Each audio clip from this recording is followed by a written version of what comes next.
healthy relationship တခုဖြစ်ဖို့ဆိုတာကတခါတလေမှာအချစ်ရှိနေုံနဲ့မလုံလောက်ပါဘူးတခါတလေလူနှစ်ယောက်တယောက်ကိုတယောက်ချစ်ကြတယ်နေ့တိုင်းစကားပြောကြတယ်တယောက်ကိုတယောက်လွမ်းကြတယ်အတူတူရှိရင်လည်းပြောကြတယ်ဒါပေမဲ့အဲ့ဒီ relationship ကတကယ် healthy ဖြစ်ရလားဆိုလို့ရှိရင်အဖြေကအမြဲဟုတ်တယ်ဆိုတာမဖြစ်နိုင်ပါဘူးဘာလို့လဲဆိုတော့ချစ်တယ်ဆိုတာနဲ့ကောင်းမွန်တဲ့ relationship တခုဖြစ်သွားတာမဟုတ်ပါဘူးတခါတလေဒါတို့ကလူတယောက်ကိုအယမ်းချစ်တယ်ဒါပေမဲ့သူနဲ့စကားပြောပြီးတဲ့အချိန်တိုင်းစိတ်ပင်ပန်းတယ်အမြဲတန်တရားဝင်နေရတယ်သူ့ဖုန်းကိုစစ်ချင်နေတယ်သူပဲသူနဲ့စကားပြောနေလဲဘယ်သွားနေလဲဘာလုပ်နေလဲအမြဲသိချင်နေတယ်သူစာမပြန်ရင်ကိုယ်စိတ်ထဲမှာဇလမောင်းများစွာဖန်တီးနေမိတယ်ပြီးတော့ငါကသူ့ကိုအယမ်းချစ်လို့ပါလို့ကိုပြန်ရှင်းပြနေတတ်တယ်ဒါပေမဲ့တခါတလေအဲ့ဒါကအချစ်ထက်မလုံခြုံမှုဖြစ်နေနိုင်ပါတယ် healthy relationship ဆိုတာကတယောက်ကိုတယောက်ပိုင်ဆိုင်ထားတာမဟုတ်ပါဘူးတယောက်နဲ့တယောက်အတူရှိရင်လွတ်လပ်ခွင့်လည်းရှိတယ်ယုံကြည်မှုလည်းရှိတယ်ကိုယ့်ဘဝကိုလည်းရှိတယ်တယောက်မှာသူ့တငယ်ချင်းတွေရှိနိုင်တယ်သူ့အလုပ်ရှိနိုင်တယ်သူ့ဝါသနာရှိနိုင်တယ်သူ့ရဲ့ကိုယ်ပိုင်အချိန်ရှိနိုင်တယ်ဒါတွေရှိတာနဲ့သူကကိုယ်ကိုမချစ်တော့တာမဟုတ်ပါဘူးတကယ်တော့ချစ်ခြင်းနဲ့ပိုင်ဆိုင်ခြင်းကမတူပါဘူးချစ်ခြင်းကမင်းကငါအနာမှာရှိနေလို့အရန်ကောင်းတယ်လို့ပြောနိုင်တယ်ပိုင်ဆိုင်ခြင်းနဲ့စိတ်ကတော့မင်းကငါအတိုင်းပဲနေရမယ်လို့ပြောတတ်တယ် healthy relationship တစ်ခုမှာငါအတွက်ဒီလိုလုပ်ဆိုတာထက်မင်းဘယ်လိုခံစားနေရလဲကိုမေးနိုင်ဖို့ကပိုအရေးကြီးပါတယ်ပြီးတော့ healthy relationship တစ်ခုမှာစကားပြောနိုင်ဖို့အရန်အရေးကြီးပါတယ်ပြဿနာရှိရင်တိတ်ဆိတ်ပြီးပျောက်သွားတာမဟုတ်ဘူးစိတ်ဆိုးလို့တစ်ဖက်လူကိုအပြစ်ပေးတဲ့အနေနဲ့မပြောမဆိုနေလိုက်တာမဟုတ်ဘူးငါဒီအရာကြောင့်နာကျင်သွားတယ်မင်းအဲ့ဒီလိုပြောတဲ့အခါငါဘယ်လိုခံစားရလဲသိလားဆိုပြီးကိုယ်ခံစားချက်ကိုတိုက်ခိုက်တဲ့စကားမဟုတ်ဘဲနဲ့ရှင်းပြနိုင်ရမယ်တစ်ဖက်ကလည်းချက်ချင်းပြန်တိုက်ခိုက်မဲ့အစားနားထောင်ပေးနိုင်ရမယ်မင်းကအမြဲဒီလိုပဲမင်းကဘယ်တော့မှမကောင်းဘူးဆိုတဲ့စကားတွေထက်မင်းပြောတာကိုငါနားလေတယ်ဒီကိစ္စမှာငါလည်းအမှားရှိတယ်ဆိုတဲ့စကားက relationship တစ်ခုကိုပိုကောင်းလာစေတာပါအမှန်တော့လူနှစ်ယောက်လုံးကအပြည့်အဝပြည့်စုံနေဖို့မလိုပါဘူးနှစ်ယောက်လုံးအမှားလုပ်နိုင်တယ်တခါတလေစိတ်ဆိုးနိုင်တယ်တခါတလေတယောက်ကိုတယောက်နားမလည်နိုင်တာလည်းရှိနိုင်တယ်ဒါပေမဲ့ပြဿနာဖြစ်တဲ့နောက်ဘယ်လိုပြန်ဖြေရှင်းကြလဲဆိုတာကပိုပြီးတော့အရေးကြီးပါတယ်တချို့ healthy relationship တွေကအရင်မဖြစ်ဘူးဒါပေမဲ့ healthy မဖြစ်ဘူးဘာလို့လဲဆိုတော့ပြဿနာတွေကိုမပြောပြကြလို့ပါတယောက်ကစိတ်ထဲမှာတင်ထားတယ်တယောက်ကလည်းတင်ထားတယ်အပြင်မှာတော့အဆင်ပြေပါတယ်လို့ပြောကြတယ်ဒါပေမဲ့စိတ်ထဲမှာတော့မကျေနပ်မှုတွေနာကျင်မှုတွေတဖြည်းဖြည်းစုပုံလာတယ်နောက်ဆုံးအသီးအဖွဲကိစ္စတစ်ခုနဲ့အကြီးအကျယ်ပေါက်ကွဲသွားတဲ့ဒါကြောင့် healthy relationship ဆိုတာကရန်မဖြစ်တဲ့ relationship မဟုတ်ပါဘူးရန်ဖြစ်တဲ့အခါတောင်တယောက်ကိုတယောက်မဖြတ်စည်းပဲပြဿနာကိုပဲတိုက်ခတ်နိုင်တဲ့ relationship ပါမင်းကငါတို့နှစ်ယောက်ကအရင်ဖြစ်တတ်တယ်ဒါဆိုငါတို့ relationship ကမကောင်းဘူးလားလို့မေးရင်မဟုတ်ပါဘူးအဓိကရန်ဖြစ်ပြီးတဲ့နောက်မှာတယောက်ကိုတယောက်နာကျင်အောင်စကားလုံးတွေနဲ့ဖြည့်ဆည်းကြတာလားဒါမှမဟုတ်ရင်ပြန်ထိုင်ပြီးတော့နောက်တစ်ခါဒီလိုမဖြစ်အောင်ဘယ်လိုလုပ်ကြမလဲလို့ပြောနိုင်ကြတာလားဒါကအရေးကြီးပါတယ်ပြီးတော့ healthy relationship တစ်ခုမှာလေးစားမှုကအရင်အရေးကြီးတယ်ချစ်လို့ကိုယ့်ရဲ့လက်တွဲပေါ်ကိုအဆက်ခွဲလို့မရပါဘူးလူအများရှိမှနှိမ်ချလို့မရပါဘူးသူ့ရဲ့အားနည်းချက်တွေကိုရန်ဖြစ်တိုင်းပြန်သုံးပြီးတော့နာကျင်အောင်မလုပ်သင့်ပါဘူးတယောက်ကိုတယောက်ချစ်တယ်ဆိုရင်တယောက်ရဲ့အားနည်းချက်ကိုလက်နက်တစ်ခုလို့မသုံးသင့်ပါဘူးအချစ်ဆိုတာကိုယ့်လက်တွဲပေါ်ကိုအနိုင်ယူဖို့မဟုတ်ပါဘူးနှစ်ယောက်လုံးအနိုင်ရအောင်အတူတူရှာဖွေဖို့ပါဒီနေရာမှာမင်းကိုမေးချင်တယ်မင်းရဲ့ relationship ထဲမှာမင်းကကိုဖြစ်ချင်တယ်လို့ဖြစ်ခွင့်ရရဲ့လားကိုအမြင်ကိုလွတ်လွတ်လပ်လပ်ပြောခွင့်ရရဲ့လားမင်းစိတ်မကောင်းတဲ့အခါအပြစ်တင်ခံရတာလားဒါမှမဟုတ်ရင်နားထောင်ခံရတာလားဒီမိခွန်းတွေကမင်းရဲ့ relationship ကဘယ်လောက် healthy ဖြစ်လဲဆိုတာကိုဘာသာပြန်စဉ်းစားနိုင်စေမဲ့မိခွန်းတွေပါနောက်ဆုံး healthy relationship ဆိုတာကတယောက်ကိုတယောက်မဆုံးရှုံးအောင်အတင်းဆုပ်ကင်ထားတာမဟုတ်ပါဘူးတယောက်နဲ့တယောက်အတူတူရှိရင်နှစ်ယောက်လုံးပိုကောင်းလာအောင်ကူညီပေးနိုင်တာပါအချစ်ကမင်းကိုပျော်ရွှင်စေတတ်ပါတယ်အမြဲတမ်းကြောက်ပြူနေစေတတ်မှာဘူးအမြဲတမ်းလဲငုံနေစေတတ်မှာဘူး အမြဲတမ်းတန်တရားမဝင်စေသင့်ပါဘူးအမြဲတမ်းကိုယ်တန်မိုးကိုတက်တည်ပြနေရတာမျိုးမဖြစ်သင့်ပါဘူးမင်းနဲ့အတူရှိတဲ့အခါမင်းကကိုပိုချစ်လာတယ်ဆိုလို့ရှိရင်အဲ့ဒီ relationship ကမင်းအတွက်ကောင်းတဲ့ relationship ဖြစ်နိုင်ပါတယ်ဒါပေမဲ့မင်းနဲ့အတူရှိတာကိုပိုမုန်းလာတယ်ပိုစိုးရိမ်လာတယ်ပိုကြောက်လာတယ်ပိုတန်မိုးမရှိသလိုခံစားလာရတယ်ဆိုရင်တော့ခန္ဓာလာရပြီးကိုယ့်ရဲ့ relationship ကိုပြန်စဉ်းစားကြည့်ဖို့လိုပါတယ် healthy relationship ဆိုတာကရံမဖြစ်တဲ့ relationship မဟုတ်ဘဲပြဿနာဖြစ်လာတဲ့အခါတယောက်ကိုတယောက်မဖြတ်စည်းပင်ပြဿနာကိုအတူတူဖြေရှင်းနိုင်တဲ့ relationship မျိုးဆိုတာလို့ပြောခဲ့ပါတယ်။အခု healthy relationship တစ်ခုမှာမဖြစ်မနေလိုအပ်တဲ့နောက်ထပ်အရာတွေကိုဆက်ပြီးပြောပြပေးပါမယ်။ပထမအဆုံးအချက်အနေနဲ့ယုံကြည်မှုပါ relationship တစ်ခုမှာအချစ်ရှိပေမဲ့ယုံကြည်မှုမရှိဘူးဆိုရင်နှစ်ယောက်စလုံးပြင်ပန်းရပါတယ်။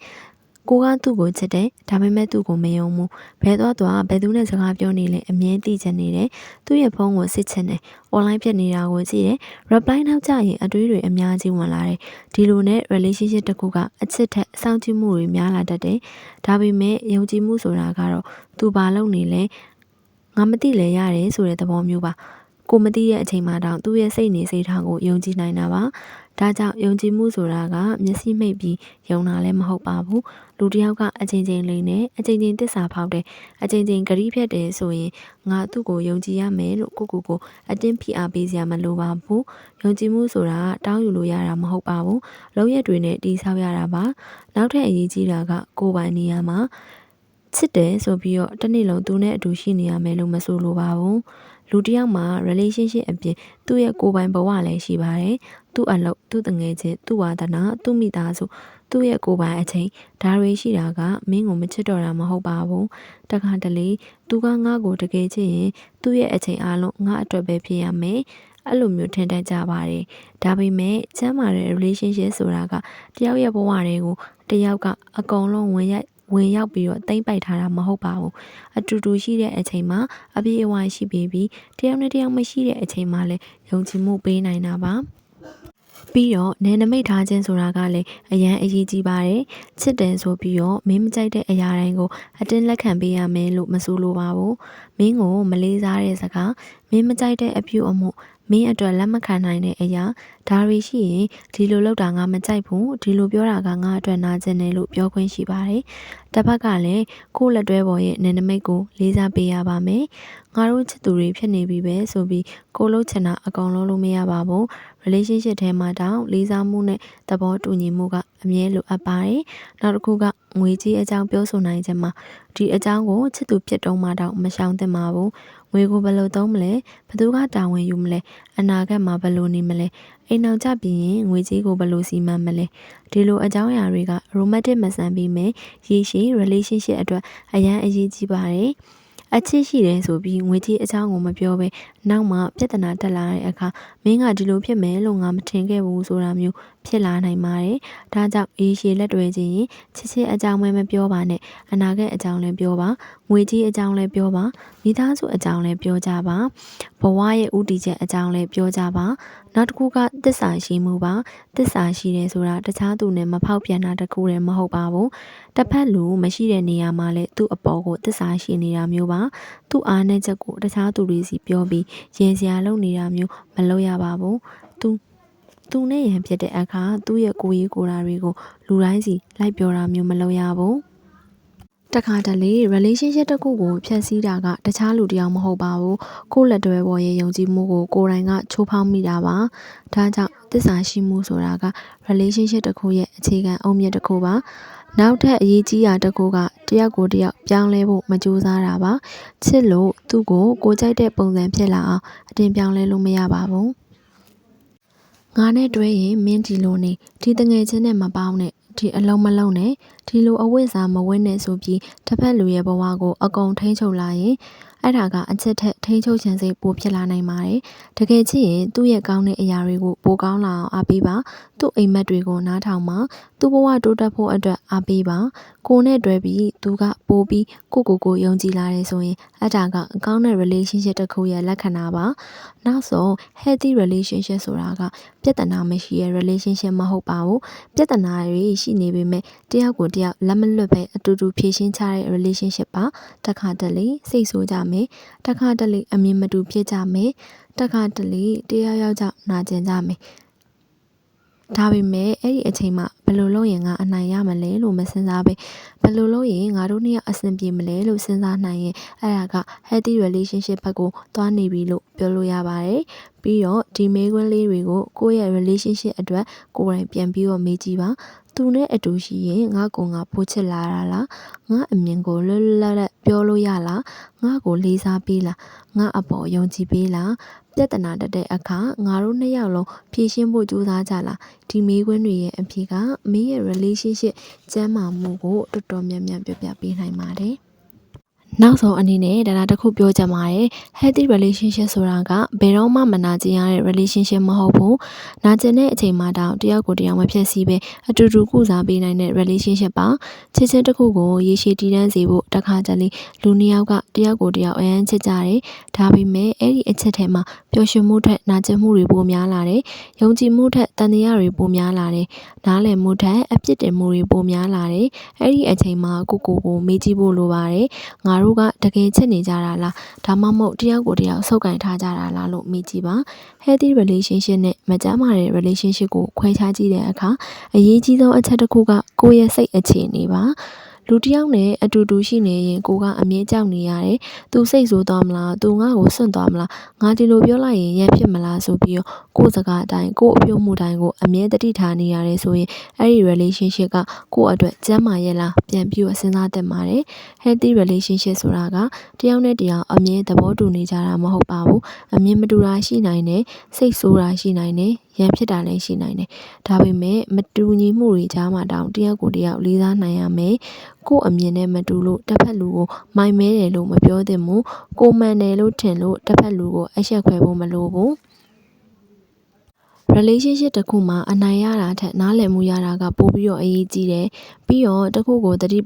တိထားစေချင်ပါတယ်ချစ်ချင်းနဲ့တီးခံခြင်းကလည်းမတူပါဘူးကိုချစ်လို့အရာအလုံးကိုတီးခံနေရတာက healthy relationship မဟုတ်ပါဘူးကိုချစ်လို့အမြဲနာကျင်နေရတာလည်းနာကျင်ခံနေရတာကလည်းမဟုတ်ပါဘူးကိုချစ်လို့ကိုတံမိုးကိုဆုံးရှုံးရတာကလည်းမဟုတ်ပါဘူးတစ်ဖက်လူကအမြဲတမ်းကိုနှိမ့်ချနေတယ်အဆက်ခွဲနေတယ်ထိန်းချုပ်နေတယ်ချင်းချောက်နေတယ်တစ္ဆာဖောက်ပြီးပြန်ပြင်ဖို့လည်းမကြိုးစားဘူးဆိုရင်ငါကသူ့ကိုချစ်လို့ဆိုပြီးအရာအလုံးကိုပုံမှန်အဖြစ်လက်ခံမထားသင့်ပါဘူး healthy relationship မှာနယ်နိမိတ်ရှိပါတယ်ဒါကိုတော့ငါလက်မခံနိုင်ဘူးလို့ပြောနိုင်ပါတယ်ဒီလိုပြောရင်ငါနာကျင်တယ်လို့ပြောနိုင်ပါတယ်ငါအတွက်ကိုယ်ပိုင်အချိန်လိုတယ်လို့ပြောနိုင်ပါတယ်အဲ့ဒီလိုပြောတဲ့အခါတစ်ဖက်ကလည်းနားထောင်ပေးရမယ်လေးစားပေးရမယ်နှစ်ယောက်လုံးရဲ့ခံစားချက်ကိုအလေးထားပေးရမယ်နောက်တစ်ခုကတောင်းပန်တတ်ချက်မှာ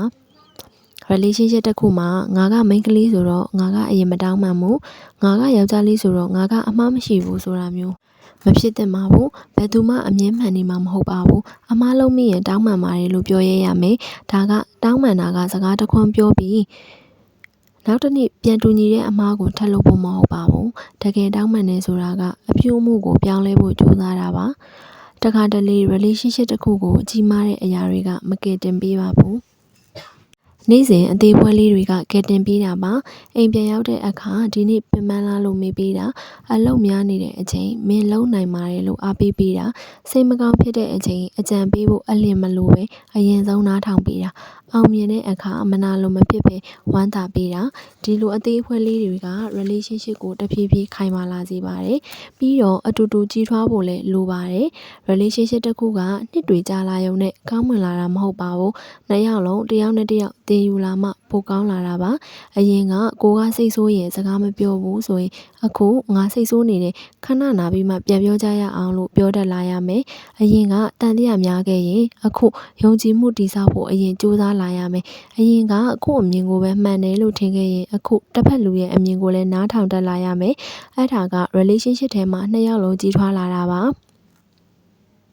တခုကိုတော့လုံးဝမမိပါနဲ့ healthy relationship ဆိုတာက တယောက်ကတယောက်ကိုကယ်တင်ပေးရတဲ့ relationship မဟုတ်ပါဘူးမင်းရဲ့ပျော်ရွှင်မှုအားလုံးကိုတစ်ဖက်လူအပေါ်မှာတင်မထားပါနဲ့ကိုဘွားမှာလည်းကိုပိုင်အိမ်မက်ရှိပါစေကိုဝါသနာရှိပါစေကိုတငယ်ချင်းတွေရှိပါစေကိုပြုစုဖို့အချိန်ရှိပါစေလူတစ်ယောက်ကိုချစ်ရင်ကိုပြောင်းမသွားပါစေနဲ့တခါတလေလူတစ်ယောက်ကိုအယမ်းချစ်လို့ကိုဘွားတစ်ခုလုံးကိုသူ့ပတ်ဝန်းကျင်မှာပဲလက်ပတ်စီမိတတ်တယ်သူပြောရင်ကိုပြောတယ်သူစိတ်ဆိုရင်ကိုမှပျက်စီးတယ်သူမရှိရင်ကိုကဘာမှမဖြစ်တော့တယ်လို့ခံစားလာရတယ်အဲ့ဒီလိုမဖြစ်ပါစေနဲ့ relationship ကမင်းရဲ့ဘဝရဲ့အစိတ်အပိုင်းတစ်ခုဖြစ်တဲ့နဲ့မင်းရဲ့ဘဝတစ်ခုလုံးမဖြစ်တင်ပါဘူးတကယ်ကောင်းတဲ့ relationship ဆိုတာကတယောက်ကတယောက်ကိုမင်းမရှိရင်ငါမနေနိုင်ဘူးလို့ပြောတဲ့ relationship မဟုတ်ပါဘူးမင်းနဲ့အတူရှိရတာကိုငါရွေးချယ်တယ်ဒါပေမဲ့မင်းမရှိတဲ့အချိန်မှာလဲငါကိုငါရက်တည်နိုင်တယ်ဆိုတဲ့ relationship ပါအဲ့ဒါကမိခိုမှုထက်ပိုပြီးတော့ကျန်းမာတဲ့ချစ်ချင်းမျိုးပါ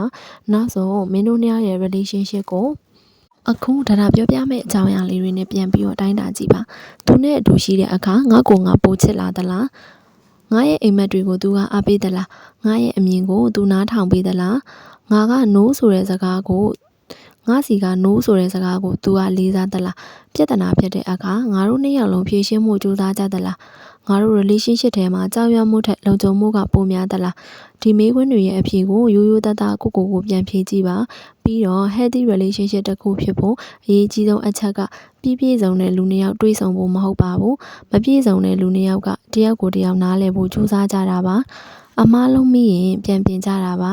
နာကျင်ရင်တယောက်ကိုတယောက်နာကျင်အောင်မလုပ်ပဲကူစားပေးကြတာပါအခက်အခဲတွေရောက်လာရင်မင်းကြောင့်လို့အပြစ်တင်မဲ့အစားငါတို့ဘယ်လိုအတူတူဖြေရှင်းကြမလဲလို့မေးတာပါနောက်ဆုံးမှာဒီစကားလေးကိုအမြဲမှတ်ထားစေချင်ပါတယ်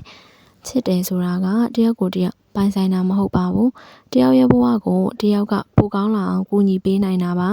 မင်းနဲ့အတူရှိရင်မင်းကပိုပြီးပြုံးလာတယ်ပိုပြီးယုံကြည်လာတယ်ကိုယ့်ရဲ့တန်ဖိုးကိုပိုသိလာတယ်အိမ်မက်တွေကိုတောင်ပိုပြီးတော့ရဲမှတ်လာတယ်ကိုပိုချစ်လာတယ်ဆိုရင်အဲ့ဒီအချက်ကမင်းအတွက်ကောင်းတဲ့အချက်ဖြစ်နိုင်ပါတယ်ဒါပေမဲ့မင်းနဲ့အတူရှိရင်ကိုပုံမုန်းလာတယ်အမြဲကြောက်လာတယ်အမြဲငိုလာရတယ်အမြဲတန်တရားဝင်လာတယ်ကိုတန်မိုးကိုမေ့လာတယ်ဆိုရင်အဲ့ဒီ relationship ကိုပြန်စဉ်းစားဖို့လိုပါတယ်တကယ်တော့အချစ်ကမင်းကိုပျောက်ဆုံးသွားစေဖို့မဟုတ်ပါဘူးမင်းကိုပို့ပြီးတော့တောက်ပရလို့ဖြစ်လာစေဖို့ပါတယောက်နဲ့တယောက်အတူတူရှိရင်ဘဝကပို့ပြီးတော့လေးလာတာမဟုတ်ဘဲနဲ့ပို့ပြီးတော့ပေါ့ပါလာတဲ့ပါတယ်အခက်အခဲတွေရှိရင်တယောက်တည်းမခံစားရအောင်နှစ်ယောက်အတူရင်ဆိုင်ပေးသင့်ပါတယ်။ပြောစရာတွေရှိရင်လည်းတယောက်တည်းမပြောဘဲနှစ်ယောက်အတူဝမ်းသာသင့်ပါတယ်။ဒါက healthy relationship တစ်ခုရဲ့အလှတရားပါ။ဒါကြောင့်မင်းကအခု relationship တစ်ခုထဲမှာရှိနေတယ်ဆိုလို့ရှိရင်သူကငါ့ကိုဘာလောက်ချစ်လဲဆိုတာကိုမမေးပါနဲ့။ငါတို့နှစ်ယောက်တယောက်ကိုတယောက်ဘာလောက်ကောင်းကောင်းဆက်ဆံနေကြလဲလို့မေးကြည့်ပါ။ဘာလို့လဲဆိုတော့အချစ်ရဲ့တန်ဖိုးကိုချစ်တယ်ဆိုတဲ့စကားကမတတ်မှတ်ပါဘူး။နေ့စဉ်လုပ်ရက်တွေကတတ်မှတ်ပေးတာပါမင်းတို့ relationship ထဲမှာနားလည်မှုရှိပါစေယုံကြည်မှုရှိပါစေလေးစားမှုရှိပါစေသစ္စာရှိပါစေတယောက်ရဲ့အိမ်မက်ကိုတယောက်ကမပြတ်စီပဲအားပေးနိုင်ကြပါစေပြဿနာတွေရှိလာတဲ့အခါလက်လွတ်ဖို့တဲ့အရင်ဆုံးနားလည်ဖို့ကြိုးစားနိုင်ကြပါစေပြီးတော့အရေးကြီးဆုံးကတယောက်ကိုချစ်ရင်ကိုချစ်ဖို့လည်းမမေ့ပါနဲ့ healthy relationship ဆိုတာကတယောက်ကိုတယောက်မဆုံးရှုံးအောင်စုပ်ကိုင်ထားခြင်းမဟုတ်ပါဘူးနှစ်ယောက်လုံးကိုမဆုံးရှုံးပဲအတူတူရှောက်လန်းနိုင်ခြင်းမှာအဲ့ဒီ relationship မျိုးကိုလူတိုင်းရနိုင်ကြပါစေရှင်ပြီးတော့ကိုချစ်တဲ့သူနဲ့အတူတူကြီးပြင်းလာရင်အသက်တွေကြီးလာတဲ့အခါပြန်လှည့်ကြည့်ပြီးငါတို့နှစ်ယောက်အခက်အခဲတွေအများကြီးကြော်ဖြတ်ခဲ့ပေမဲ့တယောက်ကိုတယောက်မစွန့်ပစ်ခဲ့ကြဘူးလို့ပြောနိုင်တဲ့နေ့ရက်တွေကိုရောက်လာကြပါစေရှင်အားလုံးကိုကျေးဇူးများတင်ပါတယ်ရှင်နောက်တဲ့အသစ်သောဗီဒီယိုတွေစိတ်ချမ်းသာရေးနဲ့ပတ်သက်တဲ့ဗီဒီယိုတွေ relationship နဲ့ပတ်သက်ပြီးအကြံပေးတဲ့ဗီဒီယိုတွေကိုလည်းဆက်ပြီးတော့တင်ဆက်ပေးသွားမှာဖြစ်လို့ဒီ channel လေးကို like and share လေးလုပ်ပေးခဲ့ကြပါအောင်ရှင်အားလုံးကျေးဇူးများတင်ပါတယ်ရှင်